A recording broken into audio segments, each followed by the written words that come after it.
ആന്റണി എണീക്കടാ.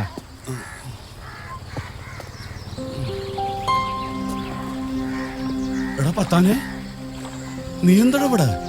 ഞാൻ മാസ്കോ കോളനി പോയിരുന്നു. അപ്പോഴാ നീ അവിടെ ചെല്ലാറില്ലെന്ന് പറഞ്ഞു. ലക്ഷ്മിയൊക്കെ പറഞ്ഞു ഇവിടെ കാണുന്നു. നമുക്കൊരു സ്ഥലം വരെ പോകണം. എവിടെ? നീ ഒരു കഥ പറയണം. അതിനാണാ നീ ഇവിടം വരെ വന്നത്? ഞാൻ ആ മൂടൊക്കെ എന്നെ വിട്ട്. എടാ ഇത് ഗുണമുള്ള കേസാണ്.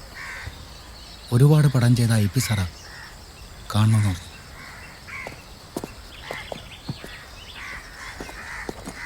അവർക്ക് നമ്മുടെ കഥയുടെ വേണ്ടത്, കോളനിയുടെ കഥ.